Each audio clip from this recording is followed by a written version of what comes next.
man.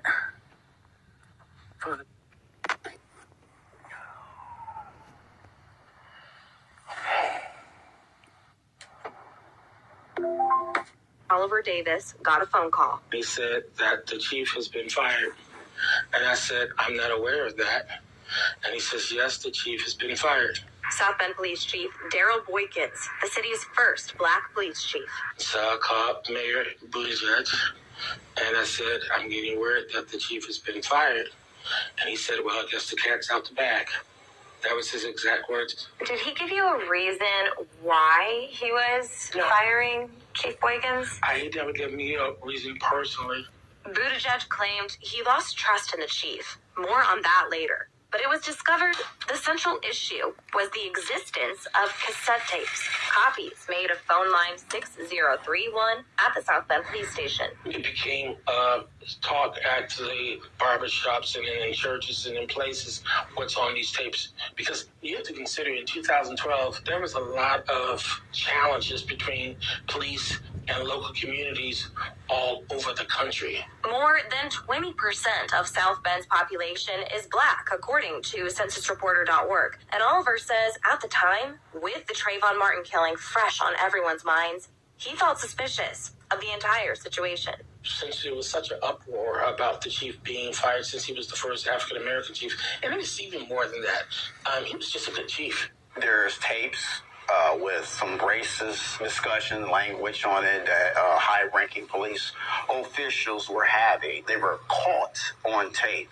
And so it's more than tapes now. It's conversation now about racial divisiveness within our judicial legal system. Henry Davis Jr. was also on the South Bend Common Council at the time and tells me the truth was as unclear then as it is now. No, it's more of a rumor mill, a gossiping situation, rather than something that's clear, factual, right? March of 2012, Boykins was out. No, like 1997, my sister graduated high school and got a job at Cooper Tire in Auburn, Indiana. She became an undercover cop on her own time and put my phone number, some of her contacts, in her fax machine at work. And I've been hearing schizophrenic voices ever since. And her and my mom did it on purpose because they knew it would, for their own financial and humiliation gain of me, get off on it and think it was funny that I'd be schizophrenic. And they refused to admit that they have it in her fax machine and my mother's fax machine on her KDZ ham operated. And the police have to all what's it called? Dial up, not dial up.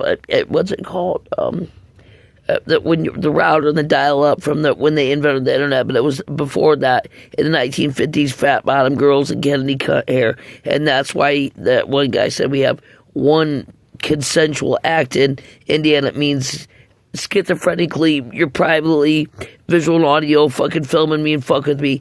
This might have happened in the 70s, but it ain't happening now. We have fucking electricity and 911.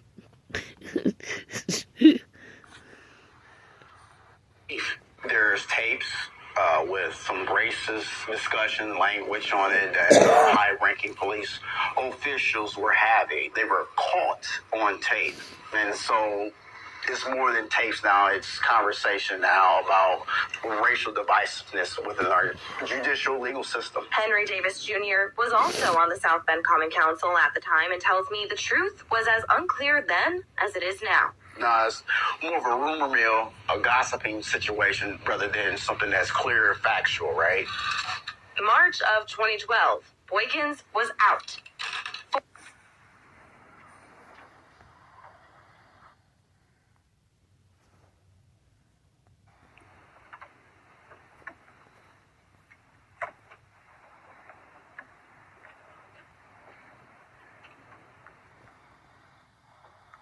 Discovered the central issue was the existence of cassette tapes, copies made of phone line 6031 at the South Bend Police Station. It became talk at 5, when the officer with line 6031 asks for it to be recorded to monitor. It's still recording. It's like the fuzz or the static in the dial-up modem router from the computer. And my mom and my sister have the schizophrenic audio pumping through it so it never shuts off. And the moral is that she's an undercover cop, and her and my mom know it, and they know it'll hurt my head. Schizophrenically audio, and it just keeps replaying because she's an undercover cop, supposedly. Leonardo DiCaprio departed a movie, Undercover Cops, or something like that movie, because they knew it too in the 50s. Queen, Fat Bottom Girls, and Kennedy cut hair. It just keeps playing and playing, and my schizophrenic head hurts. But when they raised me as a kid, and my mother and my sister was my sibling, they knew they were going to do it and don't give a fuck for their own financial humiliation game of me dying in the streets, and Katie's a fucking retard millionaire retard, a marquee sucker fucking weirdo berg. Apparently forgotten about, line 6031 is still recording. Fast forward to 2010. Officer Brian Young is promoted and takes the office with line 6031, supposedly unaware his line is recording. In late 2010 through early 2011, DePape troubleshoots issues of the department's phone recording system. That's when she recognizes Captain Young's voice on line 6031. In her wrongful termination lawsuit, she says she heard high-ranking officers, quote, describing conduct that DePape felt was possibly illegal or at least unethical. She also claims she heard racial slurs. Here she is again in a 2012 interview with ABC 57. I knew that I would be persecuted if I even brought this forth. And so I struggled with it. You know, do I keep my mouth shut and just let it go? And I just felt that many individuals would be affected if I did it. DePape reported what she heard to Chief Boykins, who then directed her to make copies of some of those conversations. But Mayor Pete Buttigieg fires DePape the same time he demotes Boykins. The city ultimately settles DePape's lawsuit, paying her $200. State, nobody consented to the recording of this line. They have a different version of events. They allege in their initial lawsuit, Boykins instructed DePape to tap the line of Division Chief Steve Richmond in early 2010.